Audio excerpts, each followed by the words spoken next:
Good afternoon. I'm your host, Terrain Morrow, and welcome to the ER, a platform for the world to share its story in order to bring hope to people all around the world, that the world may know that it's not alone in confusion and suffering. Also, to bring an end to the waste of life and to promote mental well-being. Good afternoon, guys. We are live. We are live. We are live. It's so great to see you guys again. It's so great to be here again. We are live here. We're in Petersburg, Virginia. We're right here in my city to be. How y'all doing today? I hope everyone is well today on this happy Sunday. We live, man. It's been a little minute. I think the last time I seen y'all, it was inauguration. That was the last time I seen y'all. It was inauguration as far as going live on the news platform. And so, yeah, Donald Trump's inauguration. That was the last time we was live in D.C. So, but we're back. We're going to keep this thing going. We're going to keep this news platform going. ER is a nonprofit organization, but we have a live news platform. I did a talk show before, like a couple years ago. So it's a nonprofit organization. We're here to support all people. We're here to bring hope through all facets and all avenues, the ER. We're here to bring hope. We're here to encourage you. We're here to end the waste of life. We're tired of people wasting their lives away. We're tired of people dying. We're tired of people's dreams, people not achieving their dreams, not accomplishing their dreams. We're tired of people not having help. We're tired of people fading away. That's what the ER is, y'all. And what this show is about today, I've been doing these shows. Okay, let's decompress. I've been doing these shows. What this show is about today, I was like, I've been just going in people's faces. I do my little motto in the beginning. And I was like, do people really understand what's going on? How many people are actually going back and looking at the lives in the show? So I'm doing this show specifically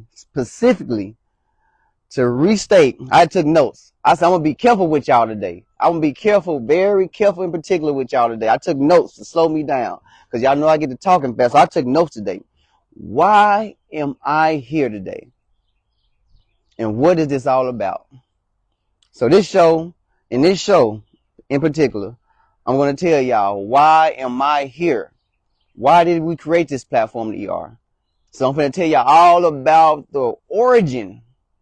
I've done it before on a live talk show, but I didn't really explain it like I'm going to explain today. Today's show is all about the ER and why did the ER get started? Why did I decide to start the ER? Y'all ready? So let's get into it.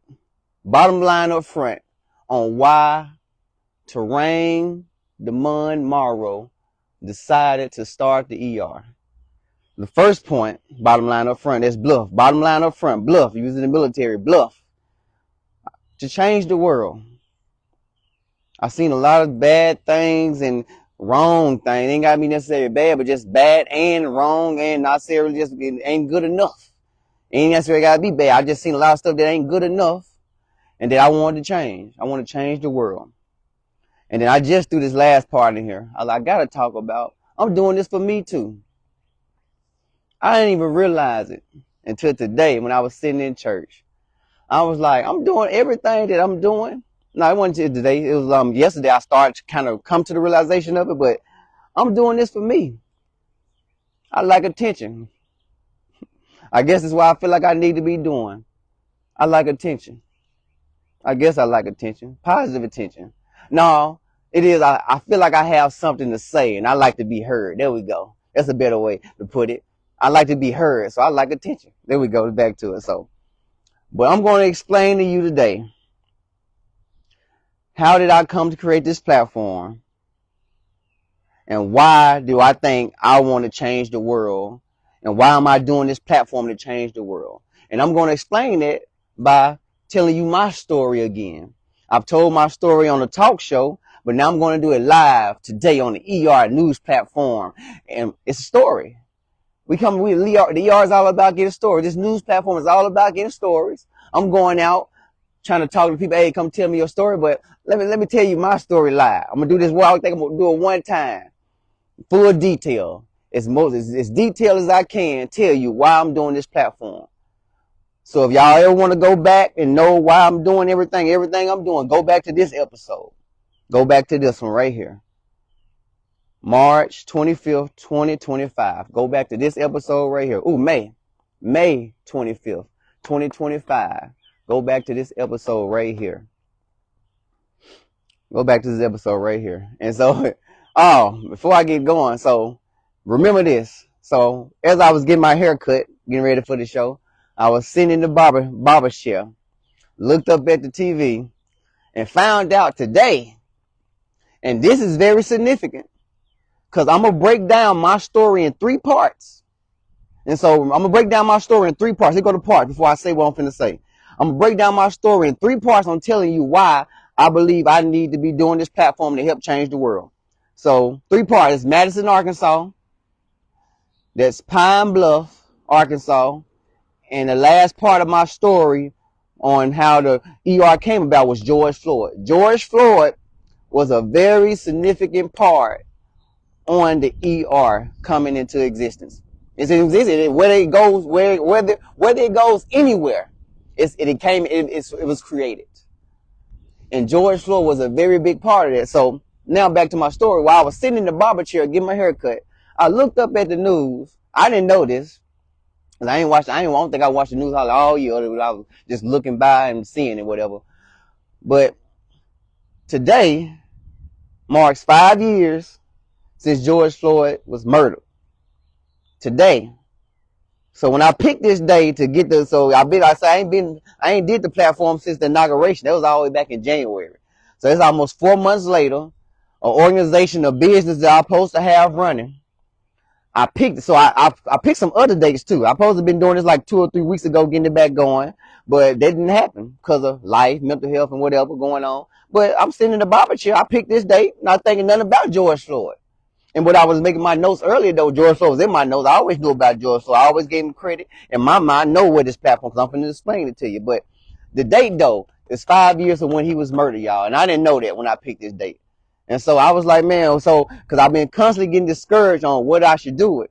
But when I was sitting in that chair, I was like, man, today was the day George Floyd was murdered. And he was like the founder. Help me found this order. George Floyd helped me. How you doing, Pearl? George Floyd. Ashley, how you doing, baby? George Floyd helped me found this organization pretty much.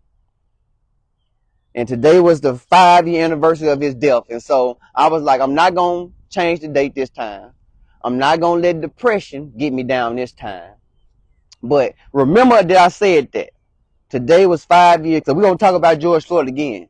George Floyd is going to come back. We're going to bring that back up. So right now, what's going on, Pearl? I'm finna tell y'all my story on why I started the ER. Pretty much the origin of the ER, why. And so I said, pretty much I started the ER to change the world and for me. Just remember that. The reason why I started the ER, not just the news platform, but the ER as an organization, was to change the world and for me.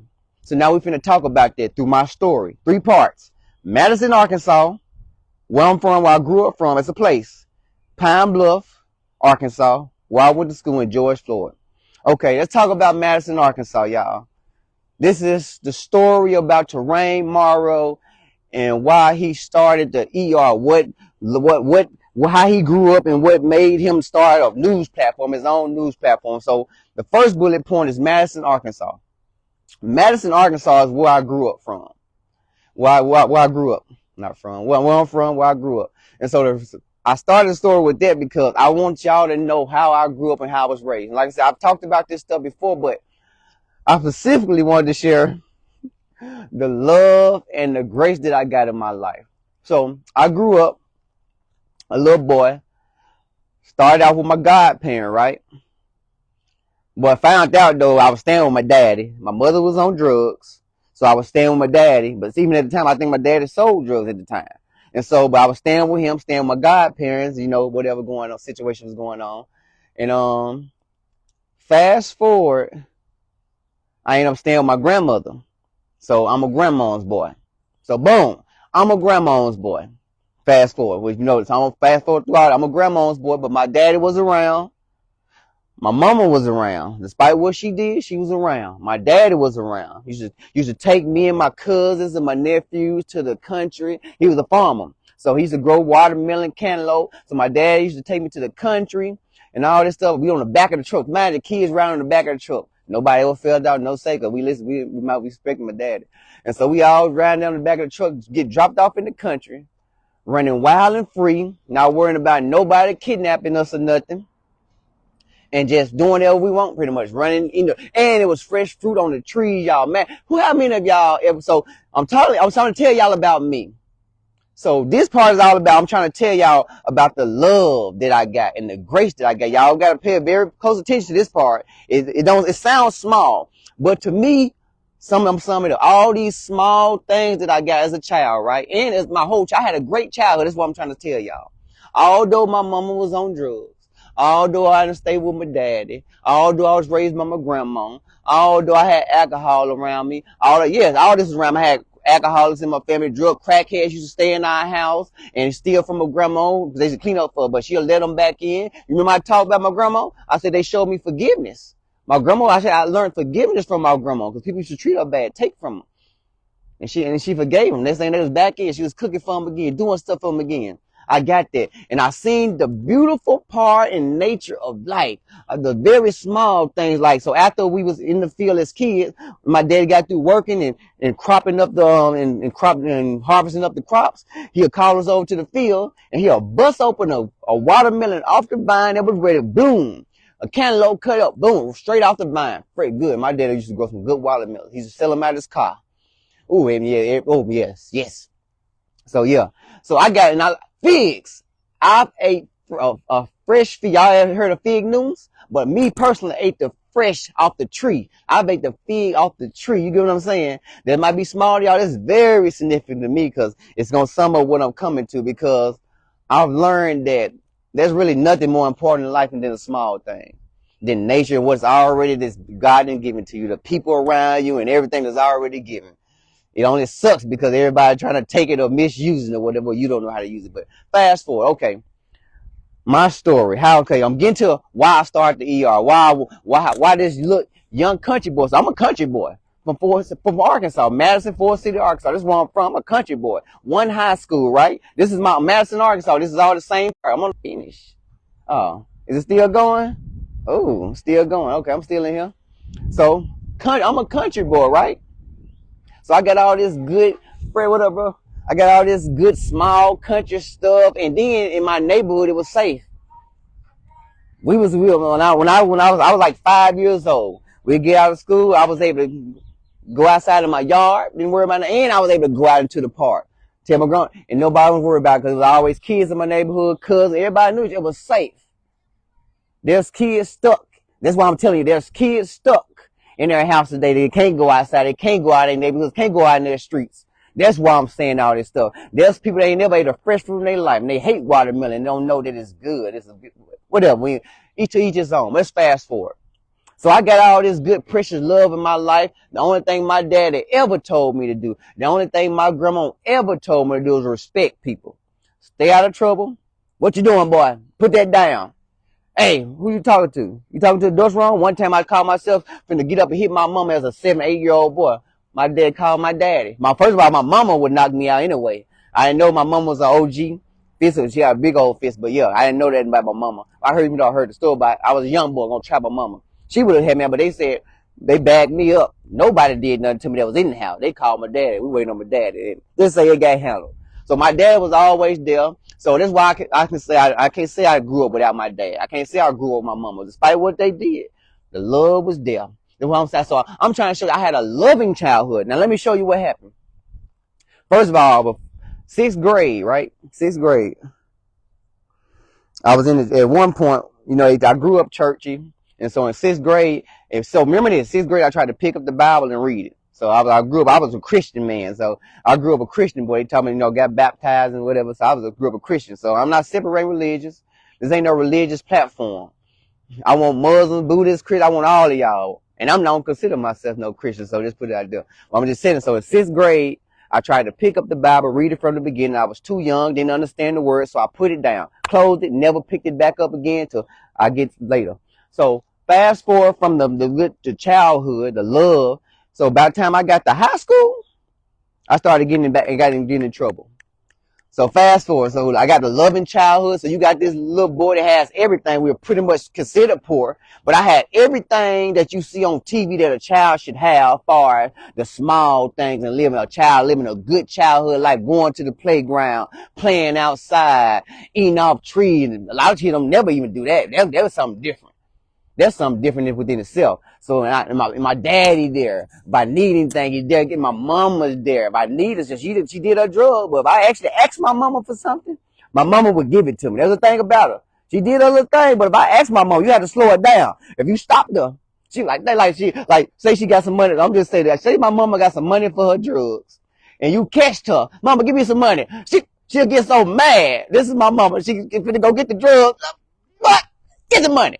And she 100. So mama, I love my mom. I don't care if she was a crackhead or what y'all call it, crackhead. I don't care. I love my mama to death. I look up to my mama. So crackhead ain't bad to me. I love crackhead. So that's my mama. You get what I'm saying? So I didn't judge people. So a big part of my childhood that I got, if you don't understand, was not judging people, because everybody was all in my circle. My grandma, my daddy had everybody in our circle, and nobody judged nobody. No, because everybody, the communication was good. Everybody communicated. Everybody respected one another. And that's why it worked. And I got it. So a big part of my childhood that I got is respect. So fast forward, high school, got a little older, started feeling myself, started getting in trouble, got in the streets. So this is where God came in. And this is where the stem of the ER really. So God been working on it.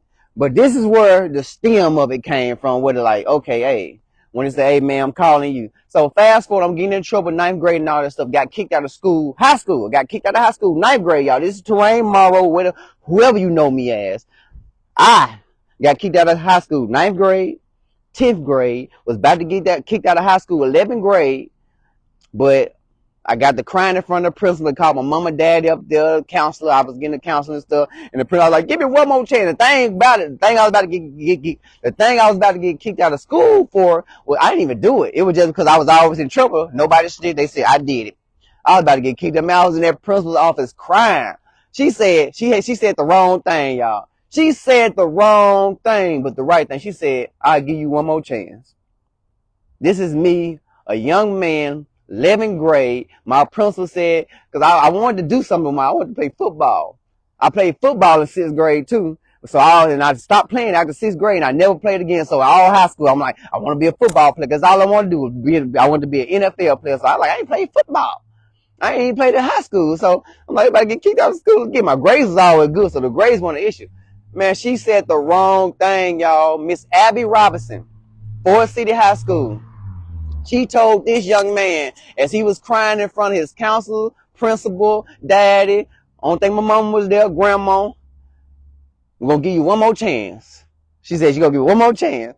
Bro, I haven't. So just to know what that did, I went from a young man from being in trouble all the time, all high school. I just said school. I was getting in trouble in the streets, y'all. I was stealing from stores. I was going to lockups. I was too young to go to jail, so I was going to lockups. But I was hanging with some other type of crowds. You know what I'm saying? They have some high people influencing us. You know what I'm saying? They can make us do some things that whether we want to do them or not, you got to do. You know what I'm saying? But yeah, I was involved with all that. You know what I'm saying? But God showed me grace that day, and so fast forward, that happened. Miss Abby Robinson said, "I'm gonna give you one more chance." I ain't been in trouble until last year. I ain't been in trouble since I'm 33 years old. I turned 34 next month. I haven't been in trouble. So that's over 20 some years of not being in trouble. Yeah, I got in trouble last year. Over 20 some years of not being in trouble from one woman saying, "I give you one more chance." Miss Abby Robinson. I'm saying her name again. Miss Abby Robinson, Forest City High School. She said, "I'm going to give you one more chance, young man." There was a young man that was in the streets. Never got mad. So fast forward from that, and come on. I was still looking for something. I wasn't getting in trouble, but I still wanted to play football. I still was in the streets though. Still not like being bad in the streets, but we still hanging with the boys, doing our thing, not preparing for graduation and all the things I said I want to do, right? Then one day, remember I told y'all 6th grade I tried to read the Bible. So that same 11th grade year, I was staying in Rice and Main project, Rice and Main apartment. We didn't call it no project. I walked through the door, my room door. I'm all the way through the house. As soon as I opened my room door, I had a vision of me sitting at my table in the 6th grade reading my Bible, trying to read the Bible. Man, I picked up the same Bible, my grandma's Bible. Like I dropped my book that same day, that same moment. Had the vision, like something took over my body, picked up the Bible, opened it up from Genesis again. Read it for like whatever I wanted to read, wasn't rushing or nothing. I don't know if I was in a trance. Not really. I was just doing it like you're hungry for, like you've been missing this. Like, why have you not been picking this up? Like, it was like that. And then I prayed. God, out loud, God deliver me from this. God deliver me from that. He actually spoke in tongues one day. It scared me.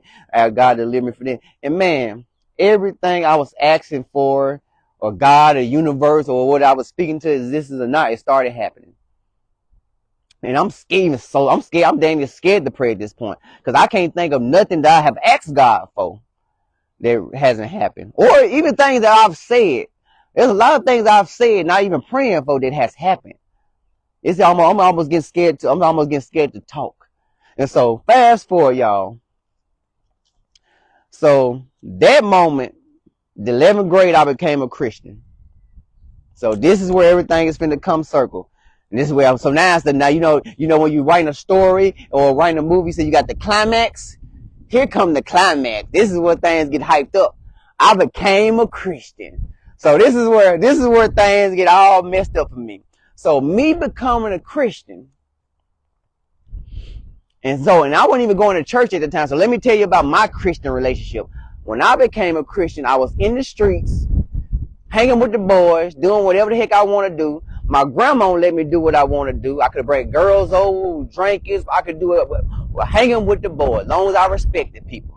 Because everybody around me do it. Whatever I said, only thing my family really gave me was love, forgiveness, and respect. But everybody did their thing around them. I seen people do crack, everything. Yeah, this boy. Because a lot of y'all know me as a churchy boy. That's what I'm saying. But no, I've been around crackheads. I've been around the drugs. You get what I'm saying? And so, 11th grade, I became a Christian. Probably the biggest mistake the world could have made, because it was just me and the Bible, and me all by myself getting this intimate relationship with God and learning about God, the Genesis God, and learning about how he saved and doing these great wonders, casting the seat, calling to people, seeking out people where the heart's at. There's a God that walks over the earth, searching for a heart that is desperate. Y'all remember in Genesis, God said he couldn't find no one good in earth. Then it's how he found Noah. I was like, man, I became a Christian, learning about all this good God. And then by the time I got to Leviticus or Numbers, I was like, there's too many names and too many laws. I stopped. And then I started jumping over to the New Testament now. But by this time, I think I was going back to church. So by that time, I was a senior. And now I'm a senior. I'm playing football now. I'm in the sports. I'm going to church every Sunday. You get what I'm saying? I'm a senior. We staying in Madison, Arkansas. I'm a senior, bro. And just doing my thing. Also, all this time, I was just going to church. I wasn't praying. I was praying for people, in my own little silent thing, but I wasn't going out witnessing to nobody. I wasn't going out. I was just a Christian, just living a good Christian cycle life of just praying, going to church, praying, going to church. Hey, brother, ain't really too much of brother you need. It's some of that. If people ask, if people ask, they'll sometimes give it to them, but ain't no people. There's a lot of people just looking at you, see you suffering, man. You don't need nothing. But you get what I'm saying? So, 12th grade, I'm a Christian. Cornerstone Missionary Baptist Church. I'm a Christian, going to church every Sunday, reading my Bible. I'm clockwork. You talking about some discipline? I was thinking about a time in my life where I had discipline. So I was in the military for 10 years. But the most disciplined time of my life was this time. From 11, so the day I picked up that Bible, my 11th grade year, to all the way probably till I was like a sophomore in college in Pine Bluff, Arkansas. There was discipline. I was doing my schoolwork, studying. Y'all remember me in Pine Bluff when I was just studying late at night, and I was still praying, going to church, and singing in the choir. I was doing all that like clockwork. Discipline. So how did I lose? I lost that, y'all. I lost that. So now we finna go into the second part. Now we about to go into the second part. Pine Bluff, Arkansas. So how did Terrain Morrow lose all that discipline? But we still talking about how I wanted to start the ER to change the world. So I started the ER to change the world, and I started the ER for me. So and by saying I'm going to share my story to kind of let y'all feel like I want y'all to feel what I feel, because it seems like a lot of people, it's hard for people to understand where I'm coming from. Y'all don't get the message yet, because at the end, I'm going to say something at the end. I think well, I don't know what I'm going to say at the end of this, but I think I'm going to say something at the end. And so I'm trying to slow down. However, I don't care how long this show, it's mine. I can go as long as I want. Instagram cut me off. So, from Madison, Arkansas to part 1, I'm still on part 1. I'm finna go to part 2. It showed me love, safety, and respect for others, and how real love and how family. It showed me union. It showed me community. If there was ever community, my childhood had community. So we can go eat at the neighbor's house. Kids can go walk down the street and be safe, and not worry about nobody snatching them up. That alone is the community enough. The neighbors could whoop me. When I was growing up, I was getting I was a 90s baby. I was getting paddlings in school. We would literally be walking home as little kids, 5, 6 years old. My house was next door. We would be acting up. They'll say, stay in line, don't act up. We was act up, just a little bit act up, but don't do something right out of line. The walker would turn us right back around. She knew our mama. Everybody knew everybody. She would take all of us back in there, all of us get a paddling from the principal. Or her. They didn't discriminate. They didn't like abuse us. It was just something like, hey, discipline. So I didn't get my discipline until 11th grade when I picked up my Bible. I didn't even know that until I just said it. So my moment my discipline started was 11th grade, because my grandma and them, they pretty much let me that all it was, just respect others. And that was significant, because what I learned. So in the end of this, I'm pretty much going to tell y'all that what my belief is now, that we're gods and there's no laws, no rules other than to respect the people around you and don't hurt yourself. That's kind of how my forgiveness and community is really all you have. If you don't got that community or that household structure or that family structure, that trinity, you don't have nothing. Because when you break all spirituality and religion and everything down, we ain't nothing but gods. That's what they say, what the Bible says. So if you gods, there ain't no rules, there ain't no laws. So the only thing you have is my brother next to me. Hey, got my back. So all you have is battle buddy. You got my back. So that's why the family's for. You get your wife. It's so people get married. How you marry somebody and got your back? They don't love you. They ain't fighting for you. That's some other story for some relationship. But part 2, y'all, Pine Bluff, Arkansas. So part 1, I got my discipline. I became a Christian and I got discipline. Part 2 was Pine Bluff, Arkansas. So when I first got to Pine Bluff, Arkansas, I remember my first day at Pine Bluff, Arkansas. It was the only school I wanted to go to. I was smiling, y'all. So I've been smiling all my life. If people say, when y'all people that know me, I've been smiling all my life. And I never knew why I was smiling. I really still don't. So I used to be a badass little kid. Remember one of them badass little kids? I forgot I was a badass little kid too. Remember the badass that smile, but then had it like, but no, I didn't have my hand. I was like, I smiled at you like I did it, but what we gonna do next? One of those little kids. That's how it was, right? Whew. So Pine Bluff, Arkansas. So my first day at Pine Bluff, Arkansas, smiling, left ear, right ear. I brought the sun out. That's how bad I was smiling. That's how big my smile was. Y'all, the smile y'all see now ain't the smile I had in Pine Bluff, Arkansas when I was a fresh Christian. So remember, before I went to Pine Bluff, I was just in my hometown, just going to church, singing in the choir, wasn't preaching to nobody, wasn't really going to, hey brother, let me pray for you, wasn't doing none of that. It was all in the silence of my home, church boy. Get to Pine Bluff, Arkansas. So one thing about me, and this one thing good to know about me, I don't care about walking, I like bumping into everything. So I'm always looking at when I was at Pine Bluff, I'll be looking at all the posters on the wall, because I got where I got, looking and searching. I'm be looking at everything. I see posters. Don't walk by no poster board with me with a bunch of posters. I might want to sit there, because like what jobs are out there? What's going on? What internships are out there? Because I got an internship, my college, before I came to college, I got an internship. They was telling us in our career service, don't get one your freshman year after college. I got one after my freshman year. You get what I'm saying? The information, right? But that's long story short. That ain't what I'm here for. Pine Bluff. So this Christian, young, new, fresh Christian man, smile, well, like 3 years in the game, smiling left and right from ear to ear, happened to be on the HBCU with all the girls and all the people. But I was faithful for God. And so one thing, when you're a Christian, remember this. When you become a Christian, remember there's a thing about being sex before marriage, right? You remember? So I was, So in 11th grade, so back in high school, I was a bad boy. I was also into pornography. Oh yeah, people do be telling their story like that. I think Michael Todd, somebody addicted to pornography. So I was one of those two, addicted to pornography. It wasn't addicted to pornography. It was like just the horniness and masturbating and all this stuff. So one of those things I prayed for God for back in when I got so close to intimate God, like God help me get away from the porn. I stopped cussing too, but help me to get away from the porn. It happened. So I'm so old. I gotta tell y'all more about that, cause that's gonna hit home too later on. So my daddy has over 17 some kids. So all my life, 20 some kids. So pretty much, everybody knew my daddy. Hey boy, and they see me. Hey boy, so all my life, go get the girls. And matter of fact, it wasn't just my daddy. All the young men and boys in my neighborhood, most of the boys I raised up around, go get the girls. Go get some little kitty cat. We was like, look, 9-year-old trying to go get some kitty cat, you get what I'm saying? So we was horny little boys. So all my life, I was a horny little boy. And so I'm going to say this, all my life, I was a horny little boy. And y'all know how them sexual cravings be, right? Sexual cravings be, right? So I let that go for God, y'all. I let that go for God. So that's an important part about that Madison, Arkansas part of me becoming a Christian. Then now I'm at a HBCU. It didn't really matter because I wasn't thinking about girls when I got there. I was really just what God has for me. So I was really real about it. What God has out there for me. I wasn't thinking about girls.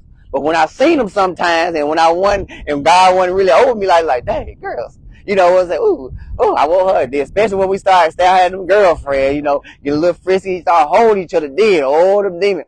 And I didn't want to masturbate. I prayed for God to get rid of it, masturbate. I didn't pray about sex though. I didn't say God deliver me and help me to stop having sex. I didn't think about those prayers. I said stop me masturbating. And I wouldn't masturbate for nothing. But man, fast forward. So I got involved with the Christian group, the Baptist Collegiate Ministry. So this is a fresh Christian on a black college. And he's a Christian man, so he's searching other Christian people. I see the Black Collegiate Ministry. So just like Terrain, his old Terrain fashion, walking in all the doors, looking at all the posters, Terrain walked through this door. And found out, so what that led to was discipleship. So in Pine Bluff, Arkansas, what did this Christian learn? Discipleship. I learned it all. Not only as a Christian, you're supposed to do good and have discipline, you're supposed to go out there and get other people and bring them on to be a Christian. I was like, what, God? I was like, oh, snap. God, you got some work for me all this time?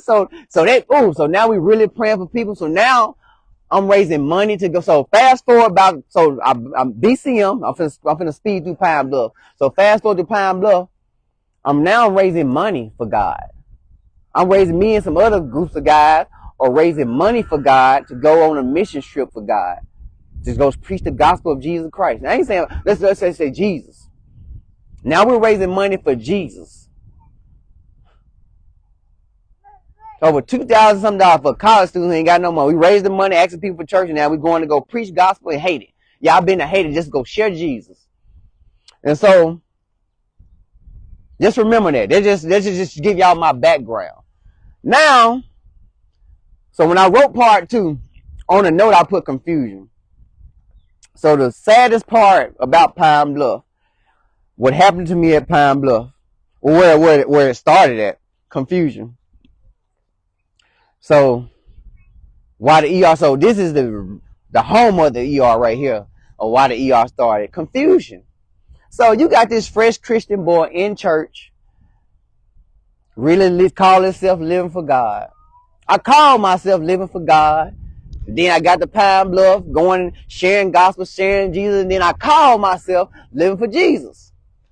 So that whole time during Pine Bluff, me doing all these good things, not having sex, and not only me, it was about 15 of us or 20 of us.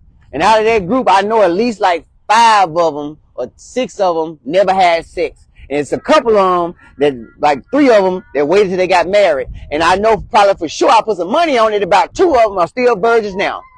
And like I said, they're older. I'm 30 something. So imagine a 35-year-old virgin, because they're just waiting on Jesus, waiting on that white person.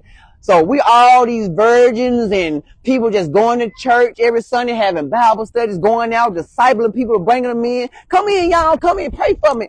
Man, confusion. We brought them in. And why was there confusion? Because one of those things I ran into at Pine Bluff was the very first confusion thing I ran into. I met this brother. He was a 7-day Adventist. So y'all know with the Christians, there's a bunch of different sects within the Christian. Well, not sects. There's a bunch of different denominations. You have Church of God in Christ, Methodists, Catholics, all of them. You get what I'm saying? And so I ran into the 7-day Adventist. Man, I grew up Baptist, but my Baptist church, Cornerstone didn't teach me it's all about the Baptists. Baptist. It was all about family with us at Cornerstone, but I get there, I'm chilling with this brother. We in the Bible. You know, I was really into the Bible, learning about God. So he was another one of them brothers. We read, we chilling and stuff. I'm going to his church. So I'm going to church on Sunday, 7-day Adventist on Saturday. So I'm going to church both days. I guess because I'm so faithful and consistent. This brother, his pastor told me one day, hey brother, since you know the truth right now, y'all never told me about the Sabbath. That was the first thing. All I see y'all do ceremonies, and I know y'all stop working and whatever eating sometimes when it's before dark. That's all. Y'all never said. No, y'all never gave me the fanatics of the Sabbath. We think me and this brother talking about discipleship, Jesus, like, and so they told me I was wrong because I was going to church on Saturday and Sunday. Confusion. And so another Baptist, I jumped around to all churches. I was going to all the churches. No church ever held me down. So then I started seeing it not only happening to me, I seen it happen to other people. Confusion. I had seen ladies leave good churches because of Church of God in Christ or whichever church say we the only church that you're supposed to go to. Any other church, you're going to hell. No matter if you're living a good life or whatever, or you're a good community. No, this denomination is a Christian denomination out there that says if you don't go to our church, you're going to hell anyway. Matter you believe in Christ died, just because Christ said this is the church I build my rock on.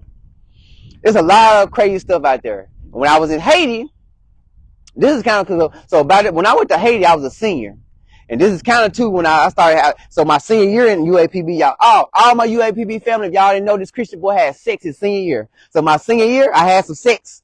Yeah, I didn't break to my senior year. Finally had some sex.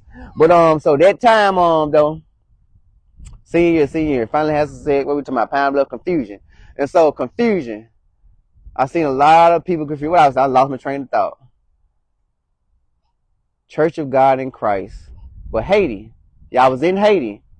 I went to Haiti, raised this money, and women over there were saying, we are not going to church because we ain't got dresses. The women over there, or the churches over there in Haiti, were turning the women around because they didn't have dresses, right? That's in America too. You know that, right? You know where they get that from. America, right? There's churches over here like that. Yeah.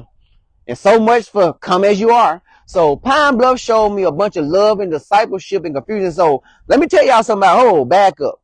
Discipleship. If y'all don't know nothing about what discipleship and what they're teaching these young people and discipleship, so let me tell y'all what we was being mesmerized with.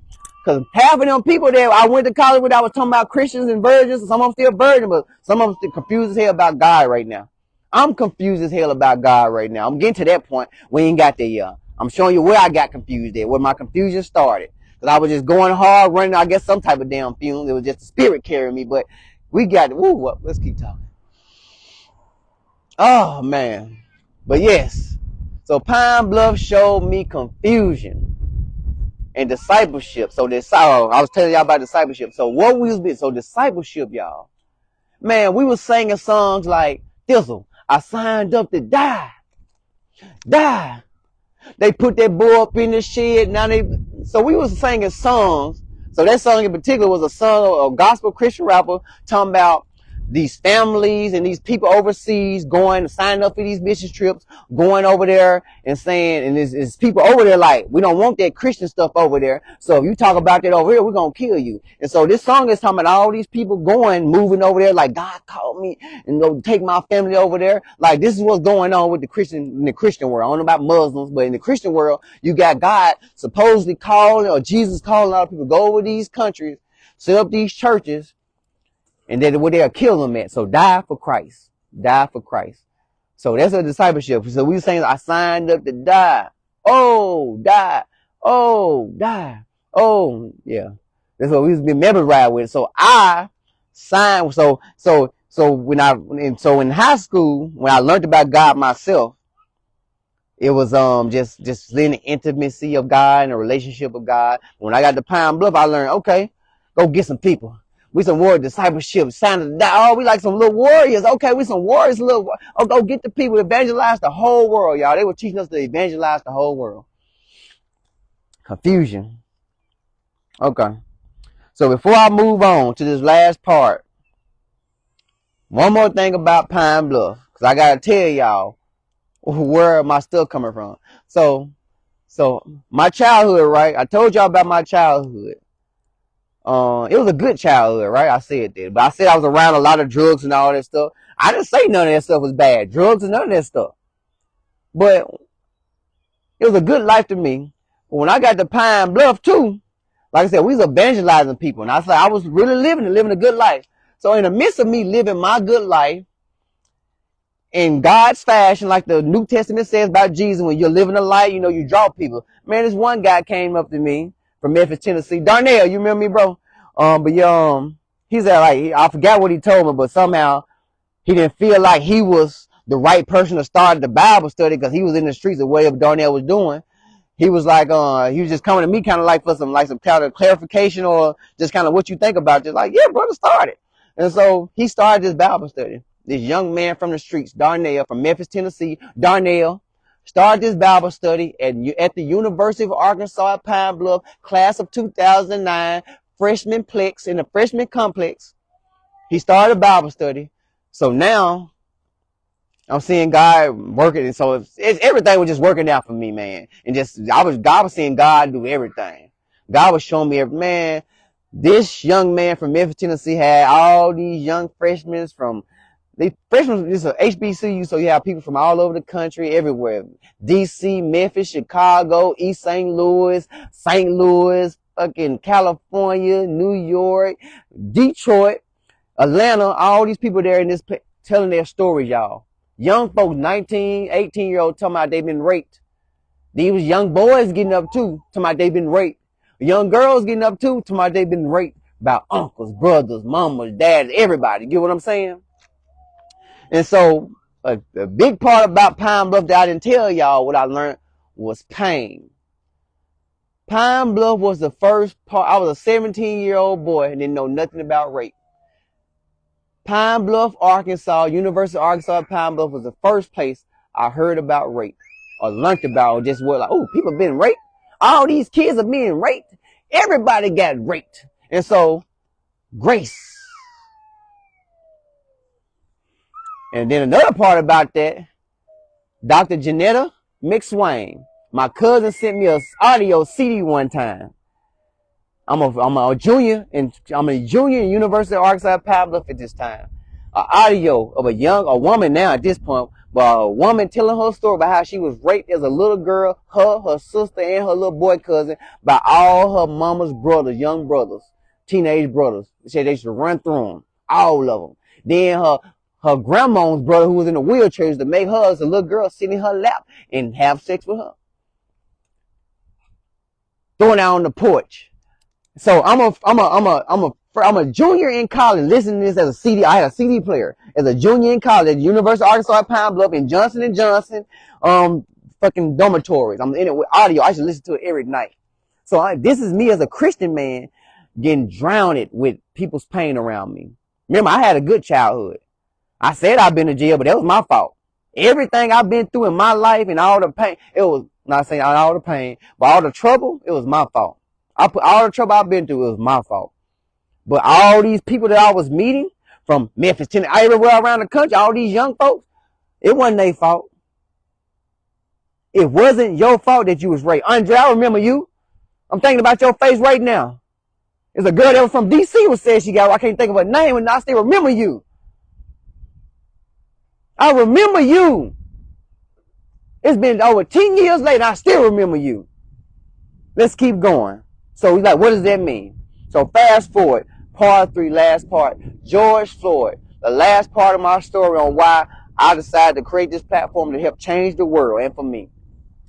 George Floyd. So at the end of Pine Bluff, like I said, by the time my senior year at Pine Bluff, I had some sex. And so I was slowly, and all that confusion that was going on, me seeing all these different denominations within the churches, and even Baptist, me like, I'm Baptist, I died Baptist, because my dad, okay, your dad's, okay, Baptist, whatever. Okay, we supposed to be for Christ, one in unity, right? Okay, whatever. So I got all of that. So I'm transitioning from Pine Bluff, Arkansas. I was an agriculture business major. I didn't want to do agriculture, so I decided, okay, I'm going to go to grad school. So I went to grad school at Alabama A&M, Huntsville, Alabama. So joined the military. And so by the time I got in the military, let me tell y'all about Alabama before I move on, fast forward too quick. So another part of the confusion when I went to Alabama, the very first confusion I ran into. And by this time, I started back having sex and everything now. So I'm back having sex and everything, but I was still going to church. Man, I went to this Bible study with these young group of people trying to still be a disciple and disciple people, whatever. Man, they got on them out of all the stuff. No, I don't even think I was having sex at this. But was I? Yeah, I was still trying to live for God. And these young folks told me. So I got baptized when I was like 6 years old, a young man. I only got baptized. I woke up and got pushed up there by my grandma because all the other young kids got baptized like the Sunday before. That's why I got baptized. It wasn't about because I believe in God. I was too young. And so these motherfuckers, so I forgot which church what denomination they out there too. Church of Christ, it's probably the same one. Church of Christ or Church of God. It's Kojic. So Kojic, Church of Christ, whichever one y'all, one of them believe if you ain't baptized again, you gotta be baptized again. You gotta be baptized to be saved. Whichever church believes you gotta be baptized to be saved. I know it's in the Bible, but they take it to heart. You see, a lot of churches take that. Remember the church that say if you don't go to our church, you pretty much going to hell. Remember, because it's Jesus said in the Bible, and they took it to heart. Then you got this church over here saying, what the hell I'm talking about now? So if you're not baptized, whether you believe in God or not, if you miss that baptism, you might be going to hell. So this is what I seen with the Christians. So then I joined the military. I learned about brotherhood, just having each other back, a little more about the militant stuff and all this stuff, and just brotherhood, and more brotherhood and union. And I'm like, so I I didn't say I fell away from God at this point, but I was just like, I was still going to church. I wasn't cussing out God, but it's like, I don't know about this Jesus thing. It wasn't even that. It was like, something ain't right. So I'm going to put a date on it. So I'm going to say I lost Jesus, or I call myself being, when this confusion hit me, let's say 2014. I'm going to say when I joined the military. The day I joined the military, 2014, I guess I said, fuck it, what's up, God? And so you had this young man who had this intimate relationship with God, very intimate. I was asking for things that was happening. I wasn't complaining about nothing, bro. It been times where I felt like I was having such a spiritual moment. I would close my eyes in bed, man. I feel like God was coming there. He would come in there and just come down and hug me and stuff like that. There's some very real stuff going on with me, bro. And so I went from having all that intimate relationship with God, and then going to Pine Bluff, Arkansas, raising money, not having sex with women, because I grew up a dog. I love women. I want to have sex with women. And I missed all my college experience of having sex with women because I was living for God, living for Jesus. So fast forward, I'm doing all this for God and Jesus to find out something is wrong. So all my fire, all that fire I had for God and Jesus, got to 2014. 2014, I was like, something's wrong. And then, now to transition to the next part, 2014 all the way to 2022, George Floyd. So 2014 all the way to George Floyd death. So I say 2022. I think he died actually 2021, but it was 2022 where I think the trial and stuff was going on. Yeah, I think the trial was going on in 2022, and that's when I actually learned about it, George Floyd. So from 2014 to George Floyd, so that's like 2014. That's like 8 years, a span of 8 years. What's going on? Lost There was a church sermon. I went to church today, y'all. And in the church sermon, it said, it was talking about Jesus come back home. And talking about the lost sheep. So over 8 years, I consider myself lost because all these people, all like, it's been a good intimate, all the denomination, all the people that posted be my brothers told me now, oh yeah, man, you ain't doing good, but you're not saved because you just need to be baptized. Oh man, you're not saved because you just need to go on thing. You need to change this and you go to this church. Oh, you're not like, so I'm like, I'm not saved because I need to get with your organization. I'm not saved because I know the Bible says that, but the Bible also says this other thing too. So I'm like, what Bible you read? Because you got a lot of people to I believe in the whole Bible. And I would challenge anybody, any church denomination that say they believe in the whole Bible. Me, Terrain Morrow, would like to challenge you on this platform and test your skills on how you believe in the whole Bible. But fast forward. So I lost my God. So all that fire. So imagine this young man, look at me. I still look like I'm on fire, don't I? So imagine this young man on fire for God. Oh, God, Jesus, I should be shaking sometimes. You know people be shaking. We got the Holy Spirit be shaking. Yeah, I should do that all the time. Be shaking. Holy Spirit, that's the Holy Spirit be shaking. Yeah, I should do that all the time, right? So I had all that fire to fast forward like, dang, something's wrong. And so what I had to do now, I had to bottle up all that fire. And what y'all didn't realize that fire was, and what they remember, they taught me with discipleship. I got intimacy with God, so I actually fell in love with God outside of the church. And then I got involved with the church and learned about discipleship. So y'all remember me in Pine Bluff when I used to sell them cookies and how they was good. And I used to get rid of them big old box of cookies so fast. So the thing about me is when I like if something's good, I like to give it to people. That's a good thing. When something's good, I like to give it to people. So now I'm like, all that good I used to get and all that grace I had all my life, where did it come from? Because at first I thought it was God. But now everything is around me to add to the confusion. I get back into the world and stuff. And I'm glad I did get back into work because for now I can see what everybody's dealing with all this confusion. From astrology and zodiac, every goddamn thing. It's so much stuff. So I'm like, so I had to bottle up all that fire. So right now, you see a young man with a bunch of bottled up fire that the church gave to me. Oh, let me keep saying that because the church gave to me. The church gave to me. You have a bottled up young man that the church did this to. Church of God in Christ did this to me. Church of Christ did this to me. The Methodist Church did this to me. Seventh-day Adventists did this to me. The Catholic Church did this to me. Jehovah's Witnesses did this to me. There's some more. Who else we got? Undenominational did this to me. Oh, non-denominational did this to me. It's too many. It's a more church. I want to name y'all out. Oh, Mormon. Remember Mormon? Oh, Mormon did this to me. Oh, Mormon. Black Israelites did this to me. Because what happened with George Floyd, y'all.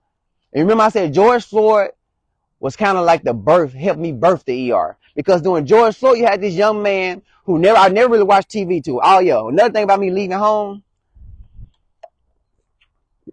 Once I left home, I really kind of stopped watching TV. I was always out in the church, doing something in the church or doing something with the ministry. TV, I didn't have no TV. So, fast forward to George Floyd. This is about what, 2022? I'm dating this girl. And now I'm in her house every day. She watches TV. She has the news on every day that I'm coming over her house. The news at this time was on George, whatever his damn name is. Not George. I ain't talking about, I'm talking about the other guy, the guy that killed him. Derek. My bad. Derek. Not George. George Floyd. I wasn't disrespecting George Floyd. I was talking Derek, that guy. George Floyd, though. All I'm seeing, though. So this is this young man who's got all this fire for Christ pent up, right? So all I knew was discipleship. The world was suffering. People was being raped. So remember all them rape stories I told you I was getting balled up in and listening to this audio of this lady every day telling me how she'd been raped. But then Her success, though, I forgot to tell you about Dr. Janetta McSwain. She went through all that rape, and now she's a doctor and being paid to tell her story. So boom. So now I know about coming from the bottom. I know about coming from the bottom, made it to the top. I know about it. I don't even gotta live it, because I done seen it through everybody else, and that's a good thing about why I like. And we don't talk about God right now, but I lost my train of thought. So I thank God. So George Floyd happened. So you had this young man with all this pent up fire. Now, in watching no TV, I know about Black history and all this stuff, marching. I know about what everything's going on, but I'm not involved. And so George Floyd was the first time this young man actually became involved. And that was just simply by watching TV. Because while I'm watching this, I'm like, how in the world could y'all try to justify, even any prosecutor, any lawyer, try to justify this man that he didn't kill this man with his knee, that he didn't suffocate this man with his knee? Talking about it was meds, it was drugs, it was a prior condition. What? No, it's not. When you got your knee on his back of his neck, hands behind his back, he's saying, I can't breathe. And you ain't letting up. He's saying, I can't breathe. If I'm telling you I can't breathe and you're not letting up, no matter whether I'm having a panic attack or not. If you got handcuffs on me and I'm in the back of a police car, I say I'm having a panic attack, like I'm claustrophobic and people die from that. We think that's how one of them girls died. Them twins that showed us on TV about them girls that was locked up, them two sisters. But we don't talk about that. So you have this young man with all this pent up fire, don't know what to do with it. George Floyd is happening. So George Floyd happened. This is what happened with George Floyd. I started to seek God again. So from 2014 to George Floyd, over 8 years, I haven't prayed. That's what I'm saying. So over 8 years, I haven't prayed. Just like searching, like I'm lost. Over 8 years, come back home, Terrain. So over 8 years, I was lost. And God was still just gracious to me. Gracious to me. So a big part about my story and why I'm doing this platform is grace. Because all my life, remember, I said my childhood was good. I seen other people suffering. I seen other people going through, all the other young folks. And then I told myself walking away from God or whatever, the universe. And then I looked up my head and people are still suffering on TV. And I'm like, what the hell's going on? And I guess my spirit in me said, what can I do about it? Because I don't remember me verbally saying, I want to do something about George Floyd. I want to do something about that. I guess my spirit and that old discipleship person that the church put in me came back up. And this little mystical thing happened. Some of y'all probably can explain it as Paul on the Damascus Road when he was going to kill the Christians. But then the disciple, Jesus came down with the shining light and he was blind and he seen the light and he came over to be a Christian. So a moment like that happened to me where everything made sense. Remember Paul said everything made sense? At that moment, everything made sense. I'm crying and God told me, Terrain, or whoever, my great self or God or I am or whoever the universe said, Terrain, one. The whole world is one. God wants everybody. And I'm glad I went to church today because this message of the lost sheep brings this message home, because she said, Jesus said in the Bible, not she said, not the pastor, there's a female pastor today, but Jesus said in the Bible, whether you believe in Jesus or not, but in the Bible, it said, if I have 100 sheep and I lose one, I'm down to 99. But he said, when I lose that one, he said, I'm going to go back to get it. And so a part I didn't even never call, he said, I'm going to leave the 99 in the wilderness. So that was the wilderness where other people to eat the wolves and whatever, to eat them up and everything. He said, I'm going to leave them in the wilderness. It's 99, but he said, I'm going back to get the one. So at that moment during George Floyd and all me watching that trial day by day, one day God came to me and said, Terrain, this is what everything means. I want everybody. I want the whole world to be one. He said, don't worry about that racism stuff. Don't worry about all this confusion. Only thing that matters is one. Everybody is your brothers and sisters. And so that's kind of what came to me at George Floyd. Now, that has shaped a lot since then. Because George Floyd was over 5 years ago. Remember, today is the anniversary of his death. That was also now, from George Floyd to now. Oh, we're finna get to the what's next part soon. So from George Floyd to now, yeah, it's 3 o'clock, that's fine. So from George Floyd to now, that the coming one has been being shaped. And so from that, the being shaped part developed, the ER developed. God said, this terrain, this is what you can do. Or the universe or whoever said, this is what you can do to help bring the world one. The ER, y'all. So this platform was created to help change the world. And if I'm right, if the universe is right, if there's a God, there's a Jesus, this platform is supposed to work. This platform is supposed to change the world, y'all. This platform is supposed to make all of us one. And I've seen visions. So the scary part about it, I've seen visions of it. And that's why I guess I've been taking me so long to get back with it. Because it's like the whole shaping of that thing after George Floyd, it was like God was telling me, and it shaped into this. This is what it has shaped into. I kind of said it earlier, like we're all brothers and sisters. Nobody's above anybody. Put that in other terms, you're all gods. So imagine then you're children of God. So imagine we're all children of God, and there's a God or universe, whatever you may think it to be. Imagine you cheating a child bad. Imagine you cheating, and then God walks up on you cheating your brother and sister bad. You're in trouble, right? It seems like God didn't even broke this thing down to me, y'all. There's no laws. There's no rules. How are there laws and there rules with God? Which is why people put, I guess, the Godhead on there. Because people will follow it. If people know there's a head, they'll follow it. But the truth behind the story may be is that you are the head. I keep trying to avoid it, but it seems like the universe keeps telling me that you are the head, like everybody individually. And then it makes sense it lines up with the Bible. And it's not even contradictory from the Bible or the Quran or whatever you believe in, because it says we're children of God. Which means we definitely shouldn't be under man rule, which means you really need to take a very deep dive into what God's rule is and what he is, because there's a great chance that you might be following just a regular man's rule.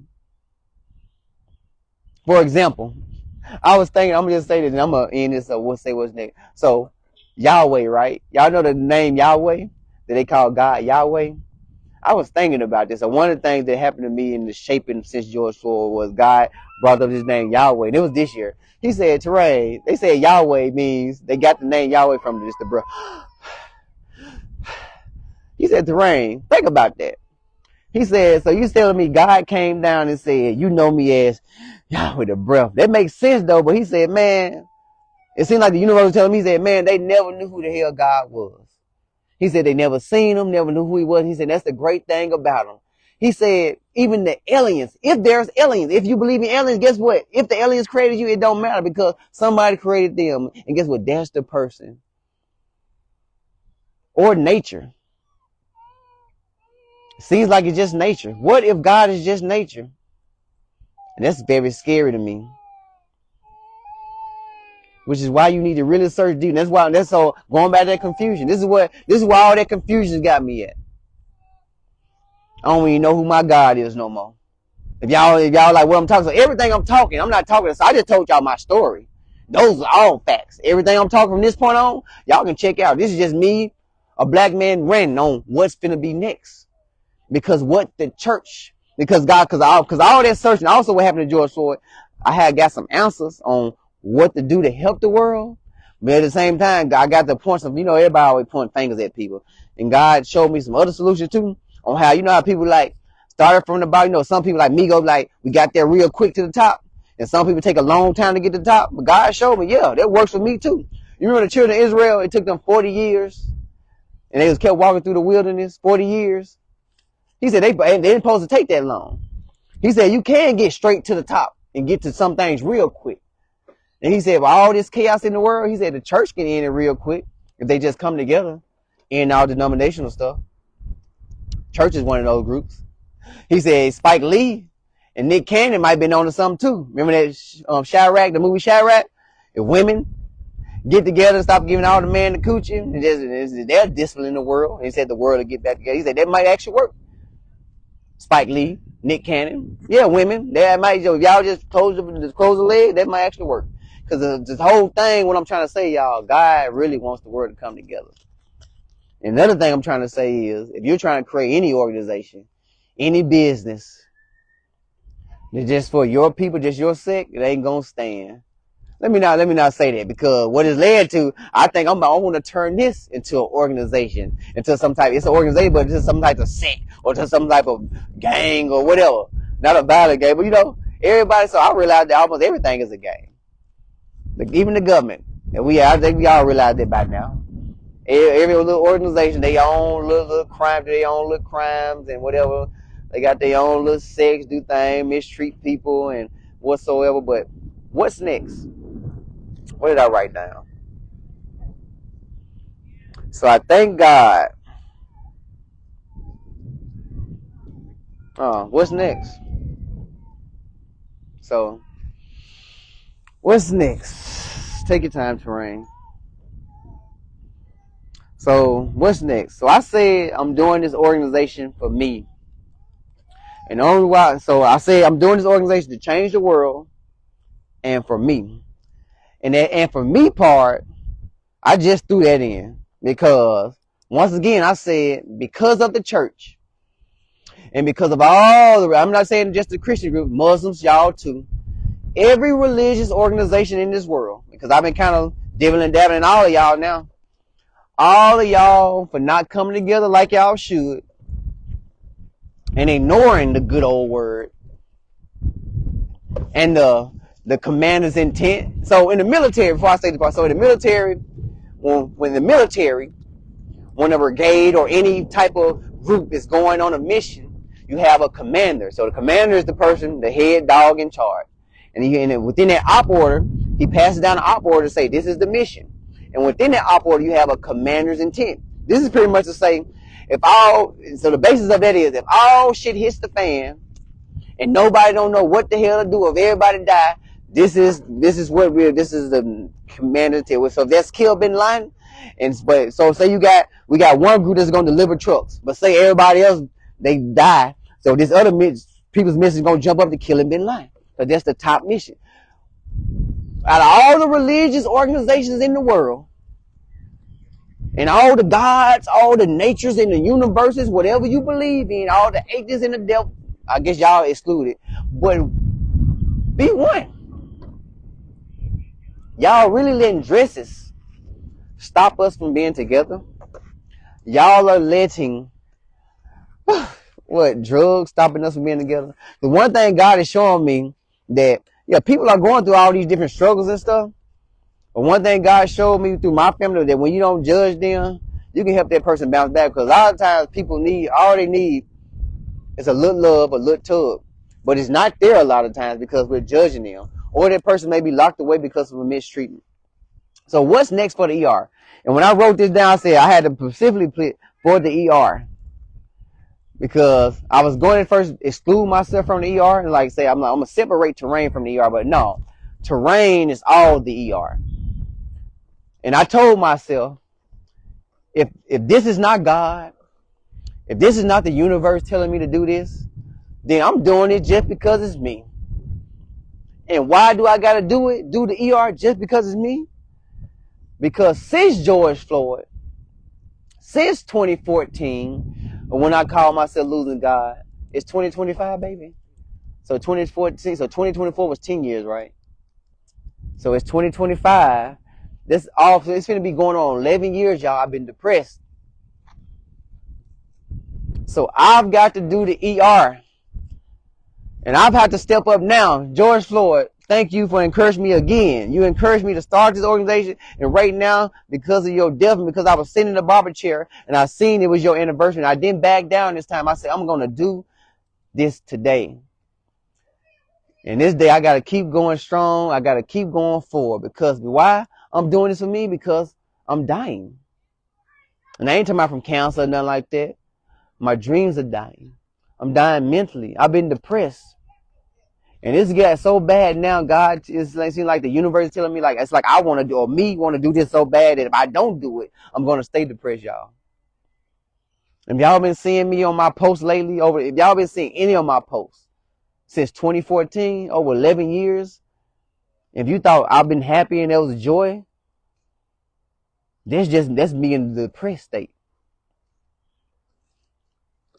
I remember when I was in Pine Bluff, I was real happy in Pine Bluff. It's a real genuine happiness. So I have to do this for me because I've lost my real, true, genuine happiness. Haven't had it in a while. And God's telling me it's because the world, it's because, Terrain, you really want to bring the world together. It's because what the church did to you. And until you get answers, Terrain, you're not going to be happy until you get answers. So I guess the ER is here to get answers, y'all. So what's next? So the last show I did, it was at the inauguration. I said, I went back and looked at it. You know, I get on my rant, where I took notes. I go on my rants, and I was telling myself why. Oh, no, I was looking at the video, and I was like, dang, I said I wasn't going to church no more. I told everybody on that video, stop going to church. Pretty much protest the church. I went to church today, and so what I realized what I'm going to do next, what's going to happen next. Don't stop going to church. You ain't got to stop going out of church. I'm not going to even stop asking nobody to stop going to church because I don't even want to stop going to church. But I got a video on my phone, right? So what's next for the ER? What's next for the ER? About to post a video. Yeah, we're about to post that video. We're about to finally post that video. And it's in regards to basically everything I'm talking about, all the confusion and the depressive state that I am now, and all the answers that I'm looking for. I'm about to show y'all that live footage. And it's on the black, so it's me and the black Israelites, just to put y'all out there. Well, I guess based on what they say, I'm a black Israelites too. Well, it's me and some of my guests, since we was arguing, it's me and some of my confused brothers. One of us confused. And I'm going to post that video. And then something else is going to come from that video. And I think we're going to try to keep the ER going Sunday, but I might do some pop-up shows. There's some people out here. I told my story. I ain't looking for no more stories today. Anybody got anything they want to say? So what's next for the ER? I'm going to post a video. And I ain't going to say too much about it right now. Because I might go off the hinges. And so I'm going to post a video. And we're going to go from there. Thank y'all for tuning in. The ER, a platform for the world to share its story in order to bring hope to people all around the world, that the world may know that it's not alone in confusion and suffering. Also, to bring an end to the waste of life and to promote mental well-being. Yeah. What's up? Yeah. Well, we're going to go for this. So, would you follow the ER? Where we go from this? So, based on, we're going to end with this. I think I said it before. So, I guess if this is of God, the universe, or whatsoever, or my mind and my visions are accurate, this organization, the ER, the emergency room, should actually change the world. If not, let's see what happens. Y'all have a good day.